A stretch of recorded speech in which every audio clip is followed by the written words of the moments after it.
Welcome back. Anastasia is coming to Hammons Hall, and I'm here with Jerry Wiegraff, who plays the Dowager Empress. Thanks for joining us, Jerry.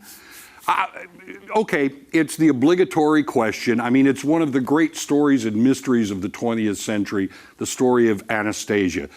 Give folks an idea of what this show is about. The show tells the story of a young woman named Anya who has amnesia, and it's late 20s Russia, and she has these vague and haunting memories of her past, and this feeling that someone is waiting for her in Paris. And so she sets out on a journey to find out who she is, because she really has just these tiny, tiny memories. Wants to find out where she came from, who she is. And along her journey, she meets up with two charming con men who believe she is the perfect candidate to groom to be the Anastasia, the Grand Duchess Anastasia Romanov, who is rumored to be the youngest daughter who possibly survived the execution of her family. She's also being pursued by a Soviet officer who, if she is the real Anastasia, he has orders to do away with her. Yeah, and this really, I mean, it's based on historic happenings. I mean, this is not an imagined person. This is a real person who existed. It's inspired by the real life story of the last ruling family, the Romanov family of Russia, who were executed in 1918 as the Bolsheviks and communism was taking hold.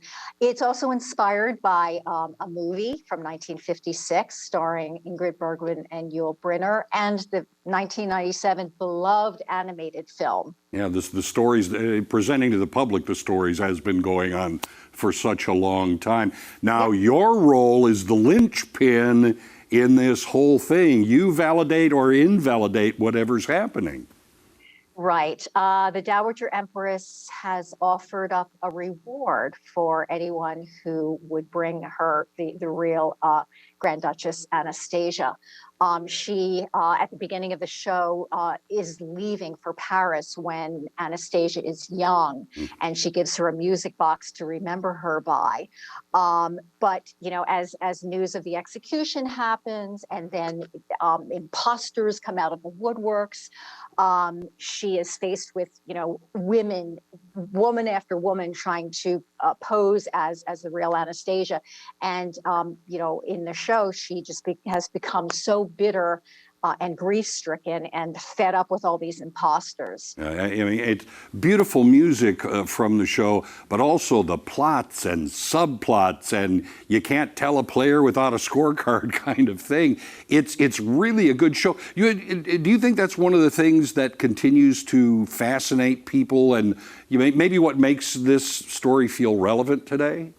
Yeah, I mean, there are so many aspects that make this show so compelling. The theme of home, love, family, you know, searching for your true identity, a heroine who is strong and brave and spunky and, you know, follows her heart.